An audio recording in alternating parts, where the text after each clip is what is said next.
నిత్యము మమ్మల్ని చూస్తున్నటువంటి మా తండ్రి యేసుక్రీస్తు వారి నామములో మీకు కృతజ్ఞతాస్తుతులు చెల్లిస్తా ఉన్నాం ప్రభువా. ఈ యొక్క మధ్యాహ్న కాల సమయంలో మీ పాసతులు చేరి ప్రార్థించే బాధ్యత మాకు అనుగ్రహించిన స్తోత్రాలు. ముఖ్యంగా యోగ్యంగా పనులు చేయడానికి కొరకై ఏర్పాటు చేసినటువంటి సమయం బట్టి కూడా మీ స్తోత్రాలు. గత సంవత్సరం అయోగ్యంగా చేయవేశాం, క్షమించారు. ఈ సంవత్సరంలో కూడా 4 దినాలు అయిపోయి 5వ దినం కూడా మల్లమయ్య మా హృదయాల మల్లమయ్య మా మనసుడు మరోసారి మీ రక్త ప్రోక్షికి వస్తుంటారు. రక్షించండి, కనికరించండి, సహాయం చేయండి. మీ రక్తం చేత నా మా స్వస్థత వారిని పవిత్రపరచడం చేస్తూ బ్రహ్మ ఆ ప్రాణ ఆత్మ దేహాలను మీ స్మరించుకుంటూ కృతజ్ఞతాపూర్వకంగా చేస్తూ యేసు నామమున ప్రార్థించి వేడుచున్నాము తండ్రి. కొరింథీ రాసిన మొదటి పత్రిక 11వ అధ్యాయము. మనము బాగా చేయకూడదు. దేవుడి వాక్యంలో కొన్ని మనం చదువుకుందాం. మొదటి కొరింథీ రాసిన పత్రిక 11వ అధ్యాయం 23 నుంచి 29 వరకు మనం మార్చి చదువుకుందాం. మొదటి కొరింథీ 11వ అధ్యాయం 23 నుంచి 29 వరకు. నేను మీకు అప్పగించిన దాని ప్రభువుల పొందితిని. ప్రభువైన యేసు తాను అప్పగింపబడిన రాత్రి వెంటనే కృతజ్ఞతలు చెల్లించి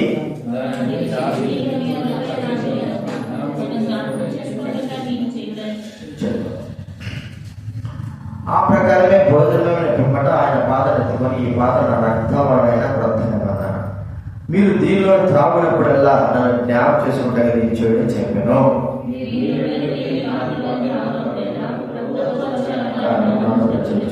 కాబట్టి ఎవడు అయోగ్యముగా ప్రభు యొక్క రొట్టె తిండో లేక ఆయన పాత్రలో త్రాగుడో వాడు ప్రభు యొక్క శరీరం గురించి రక్తం గురించి అపరాధి అను.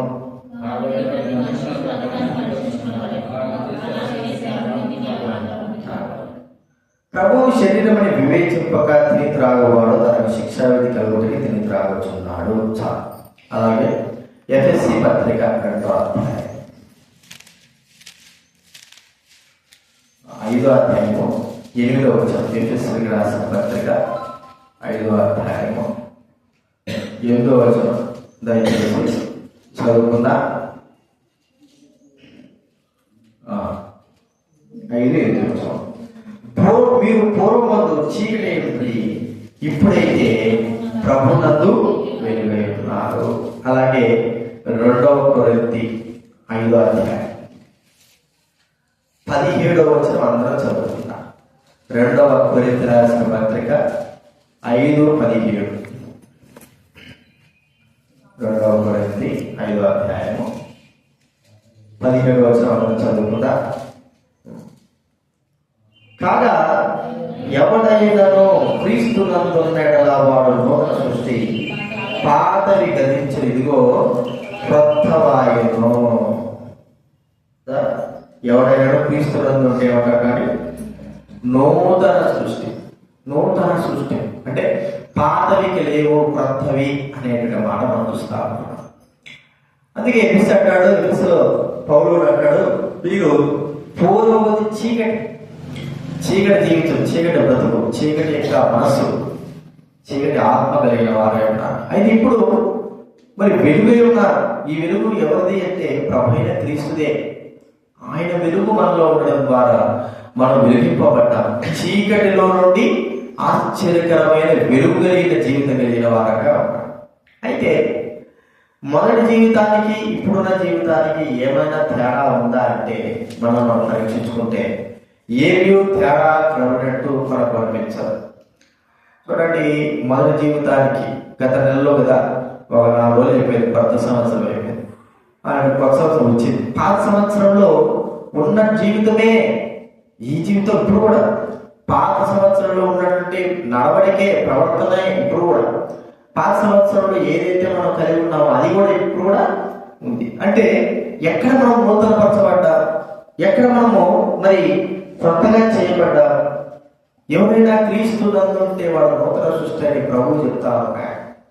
అయితే నూతన సృష్టిగా చేయబడలేకపోతున్నా.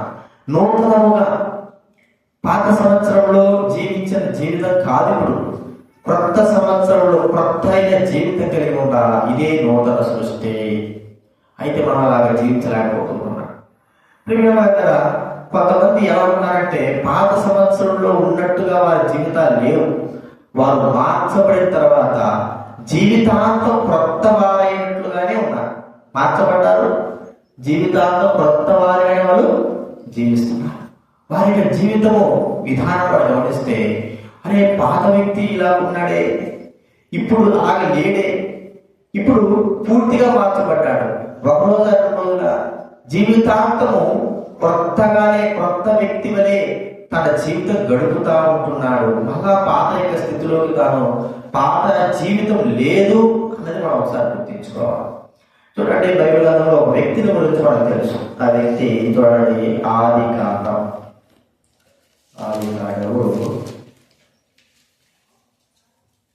25వ అధ్యాయం 26వ వచనం. ఆదికాండం 25, 26 చదవడం. తర్వాత అతని సహోదరుడు బయటికి వచ్చినప్పుడు అతని చెయ్యి ఏశావు మడిమను పట్టుకొని ఉండేది కనుక అతనికి యాకోబు అని పేరు పెట్టారు. యాకోబు అని పేరు. యాకోబు పేరు అర్థం కాదు. చూడండి, 2 మడిమను పట్టుకున్నవాడు లేక మోసగాడు. చూడండి, మడిమను పట్టుకునేవాడు మోసగాడే. ఇక్కడ యాకోబు అనే పేరుకు తన జీవితాన్ని కూడా సరిగా జరిగింది. యాకోబు అనే పేరుకి తన జీవితానికి కరెక్ట్ సరిపోయింది. యాకోబు అనే పేరుకు అర్థం మోసగాడు. చిన్నప్పటి నుంచి ఒకవేళ తను తల్లి దగ్గర పెరిగి ఉండొచ్చేమో కానీ ఇంట్లో ఉన్నట్టుగా మనకు అనిపిస్తుంది, కానీ తన యొక్క ఆలోచనలు తలంపులన్నీ కూడా మోస సంబంధమైన మోసం. ఎవరు ఎలాగా మోసం చేయాలా, ఏ విధంగా చేయాలా. ఏశావు అయితే బయట మోసం చేసేవాడు, యాకోబు అయితే ఇంట్లో మోసం చేసేవాడు. ఆ మోసము, అలాంటి మోసం యొక్క క్రియలు తన అన్న పైన ఉపయోగించాడు. మనకు తెలిసి చూడండి, ఇక్కడ చూస్తే 28వ వచనంలో ఆదికాండం 25, 28 ఏశావు క్షమించాలి 31. అందుకు యాకోబు, నీ జ్యేష్ఠత్వము నేడు నాకు ఇమ్మని అడుగగా ఏశావు, నేను చావబోతున్నాను కదా, జ్యేష్ఠత్వము నాకెందుకు, నేను యాకోబు నేడు నాతో ప్రమాణం చేయమను. అతను యాకోబుతో ప్రమాణం చేసి అతనికి జ్యేష్ఠత్వమును అమ్మివేసెను. చుక్కుడుగాయ కూర మన బాగా తెలుసు. ఈ యొక్క చుక్కుడుగాయ కూరను మరి యాకోబు వండుకున్నాడు. ఏశావు వచ్చి అడిగాడు. అడిగితే అలసిన ఉంటున్న వ్యక్తికి మరి ఏదో పెట్టి తన ప్రాణాన్ని మంచిగా చేద్దామని ఆలోచన లేదు. తన హృదయంలో ఎప్పటి నుంచో ఆలోచన ఉంది, ఏమని, ఈ జ్యేష్ఠత్వ హక్కు నేను పొందాలా, ఎలాగా పొందాలా. సమయం కొరకు ఎదురు చూస్తున్నాడు. ఆ జ్యేష్ఠత్వం హక్కును నేను ఎలాగా పొందాలి. సమయం కొరకు ఎదురు చూస్తా అంటే రానే వచ్చింది ఆ సమయం. జ్యేష్ఠత్వపు హక్కును ఎలాగ పొందాలో వచ్చిన వెంటనే ప్రియమైన వారదా, ఏశావు ఏమీ చేయలేని స్థితిలో ఉన్నాడు. ఏమీ తనకు మరి తోచలేని స్థితిలో ఉంటే ఆ చిక్కుడుగాయల కూరడానికి ఇచ్చేసి జ్యేష్ఠత్వమును, ఆ హక్కును ప్రమాణపూర్వకంగా తనకు అమ్మివేసేటట్టుగా చూసాడు. అందుకే ఏశావు అంటాడు, ఈ 2 మార్లు నన్ను అతను మోసపుచ్చెను. చూడండి, అది ఆదికాండం 27వ అధ్యాయం. ఆదికాండం 27వ అధ్యాయము 35వ వచనం చూడండి. 35వ వచనం 36వ వచనం. అతడు నీ సహోదరుడు కపటోపాయంతో వచ్చి నీకు రావాల్సిన దీవెన తీసుకుని పోయాను. ఏశావు యాకోబు పేరు అతనికి సరిగానే చెల్లింది. అతడు నన్ను ఈ 2 మార్లు మోసపుచ్చెను, నా జ్యేష్ఠత్వం తీసుకున్నాను.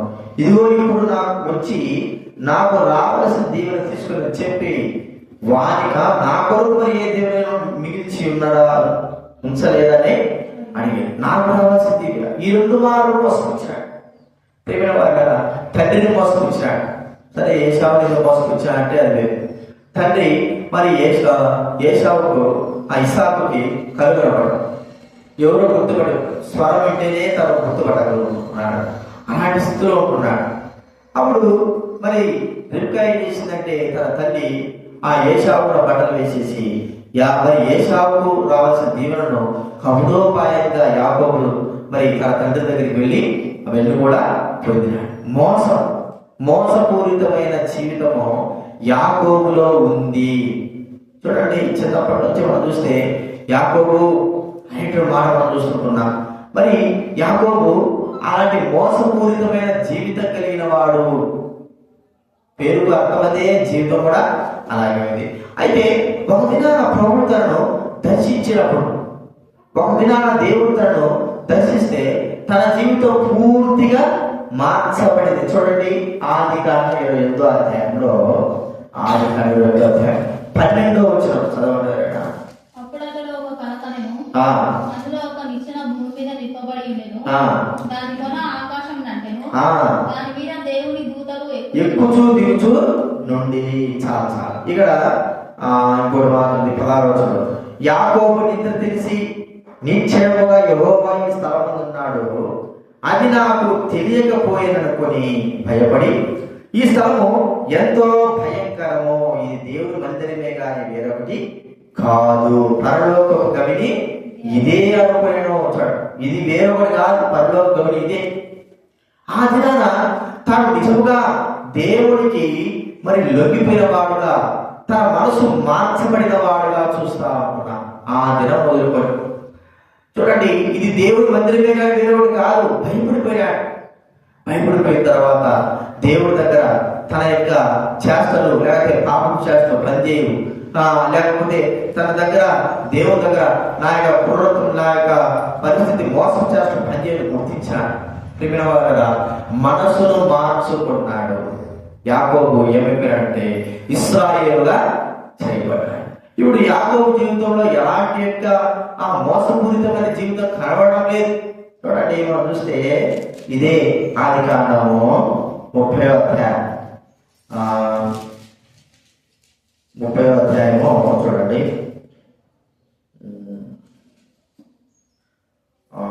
27వ వచనం చదవండి. 27 నుంచి. అందుకు లాబాను అతనితో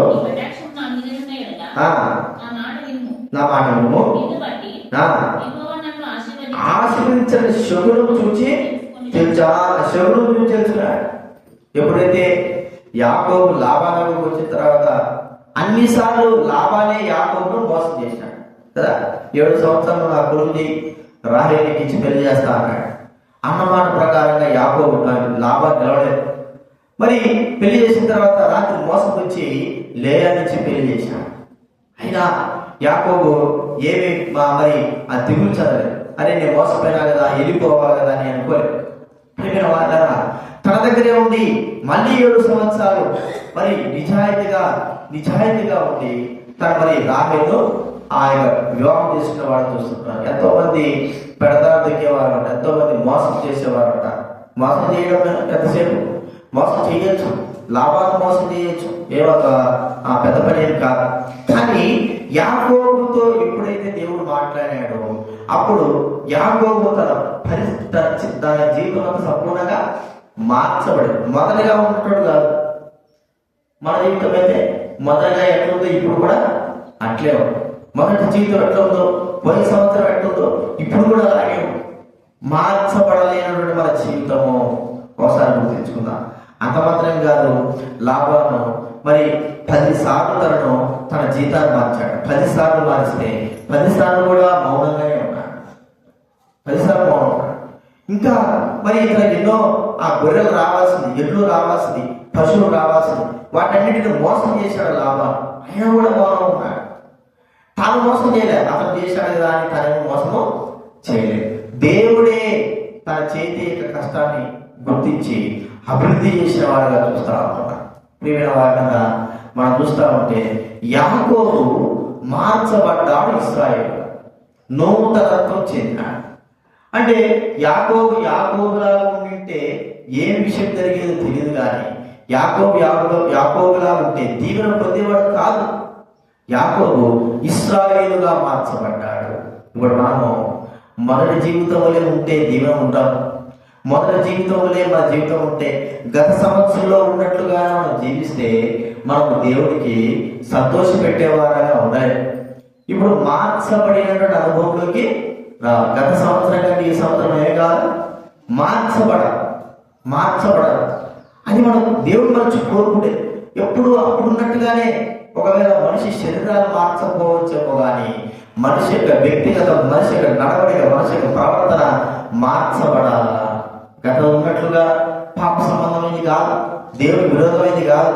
ఈసారి దేవుడికి సంతోష పెట్టేటువంటి జీవితం కలిగిన వారంగా మనము చేయబడాలి. అదే కొత్త సృష్టి, నూతన సృష్టి అని మనం గుర్తించుకుంటున్నాం.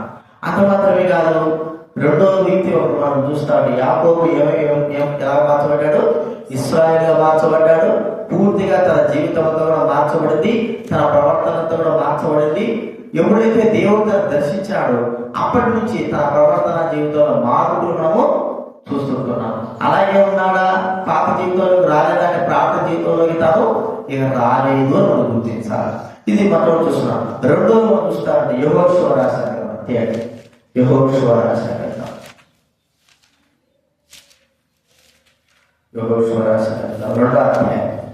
రెండో అధ్యాయము మొదటి వచనం దయచేసి చదువుకుందా. నూను కుమారుడైన యెహోషువ ఇద్దరు మనుషులను పిలిపించి, మీరు పోయి ఆ దేశంలో ముఖ్యంగా ఎరుకోను చూడని వారితో చెప్పి నుండి వారి రహస్యంగా పంపెను. వారు వెళ్ళి రాహాబును ఒక వేశ్య అక్కడ దిగగా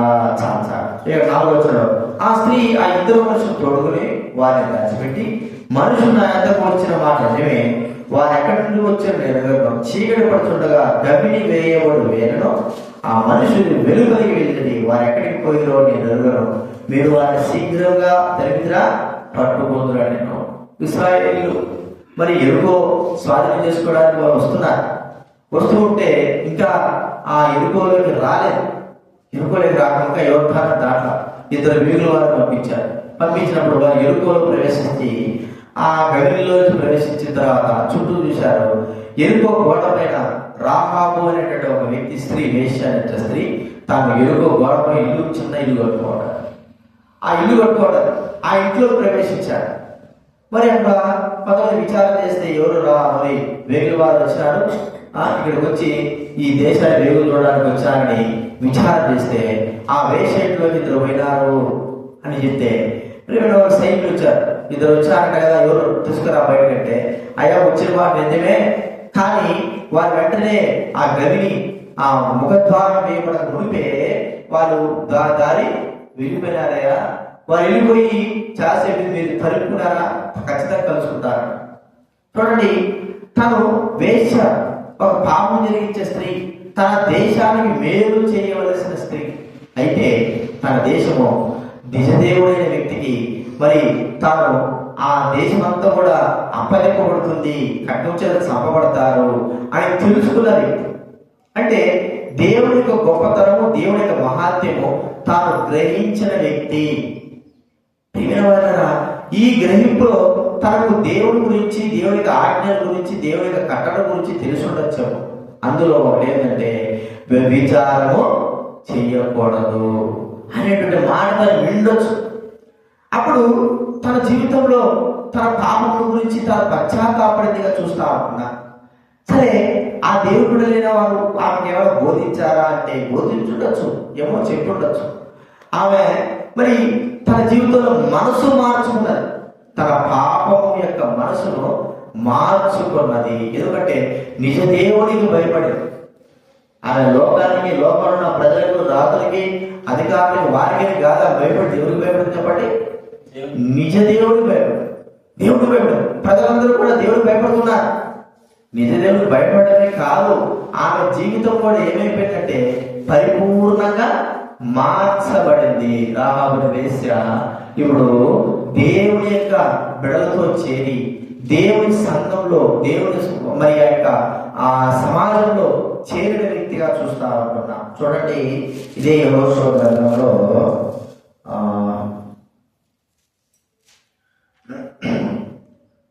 చూడండి 6వ అధ్యాయం యెహోషువ 6వ అధ్యాయము 25వ వచనం. 6:25. రాహాబు వేశ్య యెరికోను వేగు చూచుటకు యెహోషువ పంపిన దూతలను దాచిపెట్టుండేది కనుక అతడు ఆమె తండ్రి ఇంటి వారిని ఆమెకు కలిగిన వారిని అందరినీ బ్రతకనిచ్చాడు. ఆమె నేటి వరకు ఇశ్రాయేలుల మధ్య నివసించుచున్నది. నేటి వరకు ఇశ్రాయేలు మధ్య చూస్తున్నట్టు ఆమె నివసిస్తా ఉంది.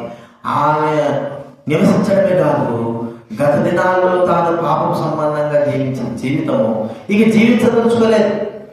ఇశ్రాయేలు మధ్యకు వచ్చింది, పరిశుద్ధులైన మధ్యకు వచ్చింది, పవిత్రులైన స్వజనుల మరి ఆ యొక్క మరి స్వాస్థ్యము, దేవుడి స్వాస్థ్యమైన ప్రజల మధ్యకు వచ్చింది. ఆ ప్రజలు అక్కడ ఉన్న పరిస్థితిని వాళ్ళు చూశారు. ఆమె విన్నది, దేవుడు మరి అగ్ని స్తంభంగా, మేఘ స్తంభంగా దేవుడు వారితో ఉన్నాడు, ఆ దేవుడు నిజమైన దేవుడు, నిజమైన రక్షకుడు అని ఆమె గ్రహించింది.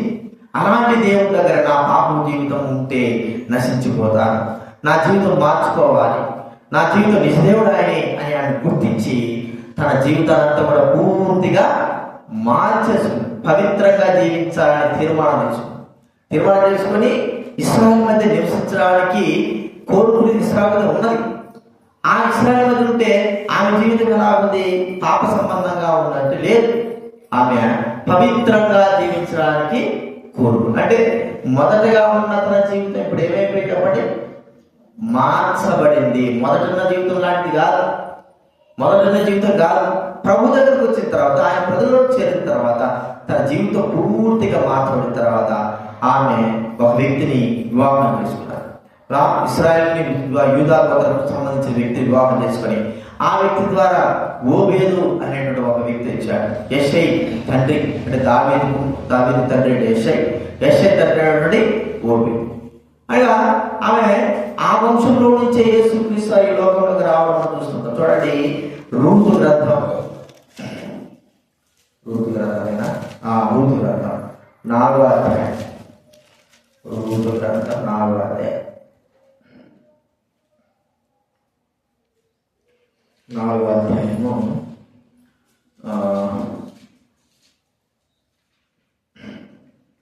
20వ వచనం చూడండి. నయస్సోను షల్మాను కన్ను, షల్మాను బోయేజును కన్ను, బోయేజు ఓబేదు కన్ను, ఓబేదు యెషైని కన్ను. ఇప్పుడు చూడండి, ఇక మనకు ఆమె గురించి, రాహాబు గురించి అంటే మత్తయి 1వ అధ్యాయం వరకు చెప్పబడతారు. మత్తయి 1వ అధ్యాయం 1వ అధ్యాయము 5వ చదవగలిగిన మత్తయి 1వ అధ్యాయం 5వ వచనం. నయస్సాను షల్మాను కనెను, షల్మాను రాహాబునందు బోయేజును కనెను. రాహాబు ఎవరండి? మా యొక్క భగవంతురాలు ఎరుకో పట్టణంలో ఉన్నటువంటి వేశ్య. ఈమె తన జీవితం పూర్తిగా మార్చుకొని వివాహం చేసుకుని ఏం చేసింది? బోయేజును కనెను. బోయేజు ద్వారా దావీదు వచ్చాడు, దావీదు ద్వారా యేసుక్రీస్తు వారి వంశావళి బయటకు వచ్చింది. ప్రియమైన వాళ్ళరా, మనసు జీవితం పరిపూర్ణంగా మార్చబడింది. గత దినాల్లో ఉన్నట్లుగా పాపాత్మురాలుగా కాదు. ఈ దినాల్లో ఆమె ఒక నీతిమంతురాలుగా, దేవుని చేత చేయబడిన వ్యక్తి, నీతిమంతురాలుగా ఉంచబడిన, దేవుని చేత చేయబడిన వ్యక్తిగా చూస్తుంటున్నాం. మన జీవితం ఎలా ఉంది? గత జీవితం అలాగే ఉంది, ఇప్పుడు జీవితం కూడా అలాగే ఉంది. మార్చబడని జీవితం. ఒకవేళ పాపం జరిగించలేకపోయినా, ఏదో పెద్ద ఘోరమైన దుర్మార్గం చేయించలేకపోయినా, మన జీవితంలో ఒక మార్పు అనేది రాలేకపోవడం అనేది ఎంత బాధ, చింతకరం.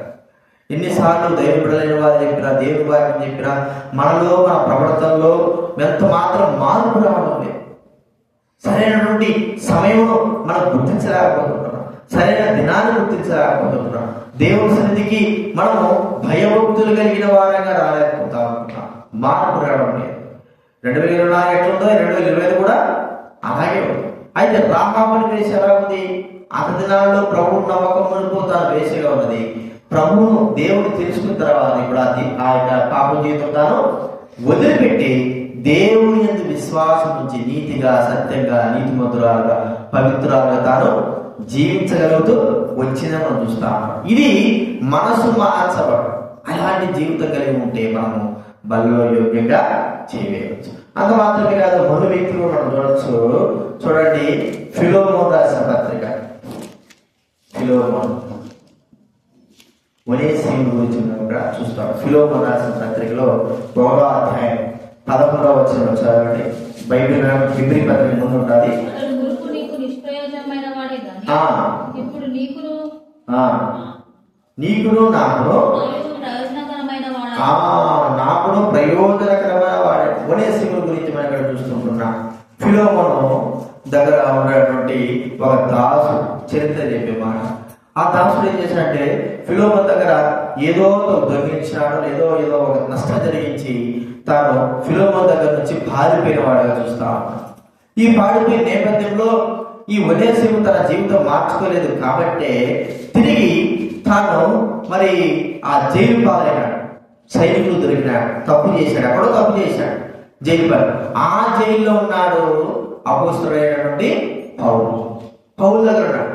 పౌలు దగ్గర ఉన్నప్పుడు పౌలు యొక్క మాటలను బట్టి, పౌలు యొక్క వాక్యాన్ని బట్టి దేవుడు ఒనేసిము యొక్క హృదయాన్ని తెరిచిన వాడుగా చూస్తా ఉంటున్నాడు. ఒనేసిము తన జీవితంలో పరిపూర్ణంగా మార్చుకున్నాడు. ఎక్కడంటే జైల్లో తన జీవితాన్ని పరిపూర్ణంగా మార్చుకున్నవాడు. ఒక మాట చెప్పుకోవాలంటే దొంగ అంత త్వరగా తన జీవితం మార్చబడాలంటే చాలా కష్టం. దొంగ ఎంతో మంది సైనికులు ఉన్నా, ఎంతో శిక్ష విధింపబడినప్పటికీ దొంగలు తన జీవితాన్ని మార్చుకోలేరు. ఒకవేళ మార్చుకున్నా కూడా దొంగ అనే ముద్ర వారికి అలాగే పడిపోతారు. అయితే ఈ ఒనేసిము అనే వ్యక్తి తన జీవితంలో పరిపూర్ణంగా మార్చుకున్నాడు. ప్రభువు తనకు సహాయం చేశాడు, తన పాపాలు ఒప్పుకున్నాడు. పేతురు పౌలు దగ్గర ఉన్నప్పుడు మరి తన పాపాలు ఒప్పుకొని తాను ఇప్పుడు నీతిగా సత్యంగా మరి జీవించడానికి మొదలు పెడుతూ వచ్చాడు. ప్రయోజనకరం ఎన్ని దినాలు ఉన్నాడో తెలియదు.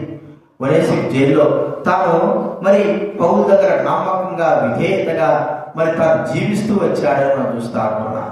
ప్రియమైన వారిలాగా అలాంటి నేపథ్యంలో పౌలు ఒనేసిము గురించి ఫిలోమోను చెప్తున్నాడు. ఒకవేళ మునుపు నీకు నిష్ప్రయోజకరంగా ఉన్నాడు, తను మార్చబడలేదు, ఇప్పుడు మార్చబడ్డాడు. నువ్వు ఎలాగైతే మార్చబడ్డావో, నీ జీవితం ఎలాగైతే మార్చబడిందో అలాగే ఈ వ్యక్తి కూడా ఏమైనాడు, మార్చబడ్డాడు, ప్రయోజనకరంగా ఉన్నాడు. కాబట్టి ఈ వ్యక్తి నీకు ఏమైనా నష్టం కానీ కష్టం కానీ కలగజేస్తుంటే నా లెక్కలో ఈ వ్యక్తిని వేయాలా, క్షమించాలి. ఇప్పుడు పూర్తిగా మార్చబడిన వాడు ఒనేసిము. పాత ఒనేసిము కాదు, ఇప్పుడు పాత దొంగ కాదు. అసలు ఇప్పుడు దొంగ అనేటువంటి పదానికి అర్థము పోయింది. ఈ వ్యక్తి ఇప్పుడు నీతిగా, పరిశుద్ధంగా, యథార్థంగా జీవిస్తున్నటువంటి వ్యక్తిగా చూస్తుంటున్నాడు. అది మనసు మార్చబడేటువంటి అనుభవము. అంటే పాత వ్యక్తి కాదు, ఇప్పుడు కొత్త వ్యక్తి. పాత జీవితం కాదు, ఇప్పుడు కొత్త జీవితం. పాత ప్రవర్తన కాదు, ఇప్పుడు కొత్త ప్రవర్తన. పాత యొక్క స్థితి కాదు, ఇప్పుడు కొత్తగా ఉన్న అనుభవం. అది ప్రభువు మరి దేవుడు మానవ హృదయంలో కలగాలి. సంవత్సరాలు మారుతున్నాయి కానీ మనలో ప్రవర్తన చెందకే పోవడం అనేది గుర్తిస్తుంటున్నాం. కాలాలు మారుతుంటున్నాయి. మనంత మాత్రం కూడా ప్రభువుకు ఇష్టకరంగా, ప్రభువుకు ఇష్టానుసారంగా జీవించలేకపోతుంటున్నాం. కారణం ఏంటంటే మనము పాత జీవితంలోనే నడుస్తున్నట్టుగానే కనబడుతుంటున్నాం. కొత్తగా అనుకుంటున్నాము కానీ పాత జీవితమే నడుపు. కొత్తగా అనుకుంటున్నా కానీ పాత జీవితమే. కాబట్టి మనం పరీక్షించుకుందాం. ఇప్పుడైనా సంవత్సరం దాటిపోలేదు, కొత్త సంవత్సరమే. మొదటి ఆదివారంలో మనం తీర్మానం చేసుకుందాం, ఏమని ప్రభు గత సంవత్సరాలు ఉన్నట్టుగానే ఉండను, నా జీవితంలో ఒక మార్పు నాకు సహాయం చేయి. నేను మరి కొత్త వలె, కొత్త జీవితం వలె, కొత్త ప్రవర్తన వలె ఉండాలి. గత సంవత్సరంలో నేనంతా కూడా నా ఇష్టానుసారంగా మీ సన్నిధికి వస్తూ వచ్చాను. ఇప్పుడు అలా కాదు ప్రభు, మీ ఇష్ట ప్రకారంగానే నేను మీ సన్నిధికి రావడానికి గురించాను. గత సంవత్సరంలో నేను నా ఇష్టానుసారం నేను ప్రవర్తిస్తూ వచ్చాను. ఇప్పుడు అలా కాదు ప్రభా, నేను మీ ఇష్ట ప్రకారం మిమ్మల్ని ప్రేమించేవాడుగా చేయండి. గత సంవత్సరంలో నేను చెప్పిన మాట వినయవాడుగా ఉంటూ వచ్చాను. ఇప్పుడు అలా కాదు ప్రభా, మీ మాట వినడానికి, మీకు విధేయం చూపించడానికి నాకు సహాయం చేయండి. అలాగా మరి మీ సన్నిధిలో గడపడానికి నాకు సహాయం చేయ ప్రభా అని మనం ప్రార్థన చేసుకోవాలి. ప్రియమైన వాళ్ళ మనసును మనం మార్చుకోవాలి. ప్రభువే మనం మార్చాలి. మన జీవితాన్ని అంతా కూడా ప్రభువే మరి దారి మరి సరైన మార్గం సార్. చూడండి, మనం చూసినాం, యాకోబు చూసినాం, రాహాబు చూసినా, ఫిలోమోను చూసినా, ఒనేసిము చూసినా, వీరందరూ కూడా గత సంవత్సరాల్లో ఉన్న జీవితాలు కాదు, ఇప్పుడు వారు మార్చబడిన వారుగా ఉన్నారు. వారు జీవితాంతం కూడా మనకు మాదిరికరమైనటువంటి జీవితంలో కలిగిన వారుగా ఉంటున్నారు. అలాగా మన జీవితాలు మారి ప్రియమైన వాళ్ళ అలా కాకుండా మన జీవితాలు మొదట బాగానే ఉండి తర్వాత మనము ఈ లోకాన్ని శ్రయించినట్టుగా మన జీవితాలు చూడండి. 2 తిమోతి 4:9 ఉండారు.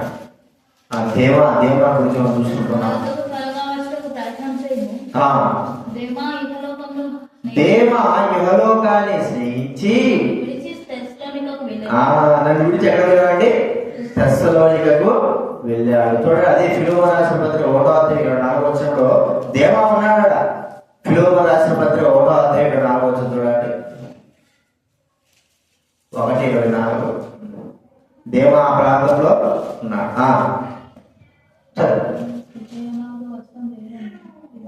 ఫిలోమోను 1:23 కదా, క్రీస్తు యేసునందు నా తోడి ఖైదీనైన ఎపఫ్రా, నా జతపని వారైన మార్కు, అరిస్తార్కు, దేమా, లూకా వందనములు చెబుతున్నాడు. ఎక్కడ ఉన్నాడు దేమా? నా జతపని వాడైనటువంటి దేమా అనే వ్యక్తి పౌలుతో పాటు ఉన్నవాడే. అయితే మరి 2 తిమోతి రాసిన పత్రికలో రాయడం మునుపు తను ఎక్కడ వెళ్ళిపోయాడు? ఇహలోకాన్ని స్నేహించి తన జీవితము వెళ్ళిపోయాడు. అంటే పాత జీవితం నుంచి కొత్త జీవితంలోకి వస్తే మళ్ళా కొత్త జీవితం నుంచి పాత జీవితంలో తాను వెళ్ళిన వాడుగా చూస్తా ఉంటున్నాడు. దేమ ఇహలోకాన్ని స్నేహించినాడు, పాత జీవితంలోకి వెళ్ళిపోయినాడు. ప్రేమ వల్ల మన జీవితాలు అలా ఒక తీర్మానం మనం చేసుకుందాం. దేవుడు మనకు తీర్మానం చేసుకోవడానికి కూడా సమయం ఇస్తున్నాడు. తీర్మానం చేసుకొని అలాగే అడుగుతారు. అలాగే మరి ప్రభు సన్నిధికి, ప్రభు మందిరానికి, మన జీవిత ప్రవర్తనకి మరి మనం ఒక తీర్మానంతో నిలిచి ఉందాం. ఏదైనా సరే ఒక తీర్మానం, ఆ తీర్మానంలో ప్రభు ఇష్టకరంగా నడుచుకునేటువంటి తీర్మానంలోనే మనం ఉండాలి. ఎప్పటి వరకు? ఏదో ఈ సంవత్సరం వరకే కాదు, మన జీవితాంతం కూడా అలాగే నడుచుకోవడానికి మనము మరి ముందుకు కొనసాగాలి. దేవుడి సహాయం కోరుకోవాలి. ప్రియమైన వాళ్ళ యాకోబు చూసాం, రాహాబు చూసాం, ఫిలోమోను చూసాం. వీరందరూ కూడా ఒక్కసారి ప్రభువును అంగీకరించిన తర్వాత వారి జీవితంలో పరిపూర్ణ మార్చబడ్డాయి. మరి దేమా అయితే ముందే మార్చబడింది, కానీ తర్వాత తాను ఏమైపోయాడంటే దేవునికి దూరం, ఇహలోకాన్ని స్నేహించి వెళ్ళిపోయిన వ్యక్తిగా చూస్తాం. ఇహలోకాన్ని స్నేహించాడు. కాబట్టి ప్రియమైన వాళ్ళని గుర్తించుకుందాం. మన జీవితం ఎలాగ ప్రభు మనతో మాట్లాడుతుంటున్నాడు. ఫిలోమోను తన జీవితంలో ఎంతో నష్టాన్ని పొందినవాడు, రక్షణ పొందినవాడు, రక్షణ లేనివాడు, జీవితం మార్చబడలేని వాడు, పాపాలు క్షమింపబడలేని వాడు, పాప క్షమాపణ పొందలేని వాడు. మొదటిగా దొంగ, మోసగాడు, వ్యభిచారి అన్నట్టుగా తాను పాపం చూస్తే యాకోబు చూస్తే మోసం చేసేవాడు, రాహాబు చూస్తే వ్యభిచారం చేసేది, మరి ఫిలోమోను చూస్తే దొంగతనం చేసేవాడు. ఇలాగా పలు రకాలైన వారు వారి జీవితం మార్చుకున్నారు. ఎలాగ మార్చబడ్డాయంటే దేవుడు మార్చాడు. మరి ఈ దినాన మన హృదయం కూడా ఎలాగ మార్చబడుతుంది? ప్రభు మన హృదయాన్ని మార్చేవాడు. పాపంతో, శాపంతో, దుర్మార్గంతో, మరి అంధకారంతో ఉన్న మన హృదయాన్ని మార్చగలిగేవాడు ఎవరండి? దేవుడే. దేవుడు తప్ప మన హృదయాన్ని ఎవరు కూడా మార్చలేడు. అంటే మనసు మార్చి మన నూతన వ్యక్తులుగా చేసేవాడు దేవుడే. ప్రేమైన వారిగా మనం ఒకసారి జ్ఞాపకం చేసుకున్నాం. గత దినాల్లో ఉన్నట్లుగా కాదు, ఇప్పుడు మార్చబడే వారంగా. అందుకే మన కొరకే ప్రభువు యేసుక్రీస్తు తన ప్రాణం అర్పించి చనిపోయాడు, సమాధి చేయబడ్డాడు, తిరిగి లేచాడు.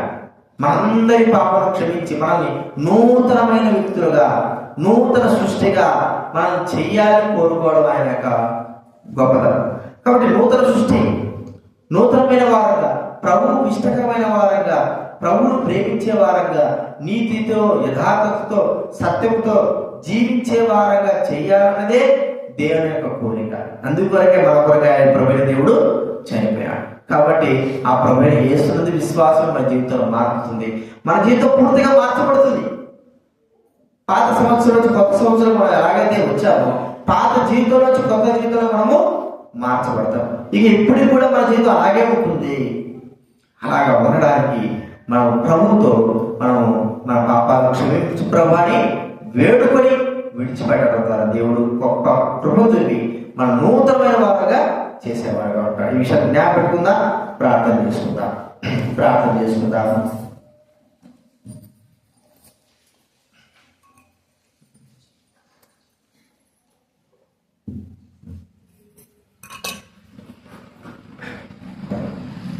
చేరండి. ఈ చిత్రం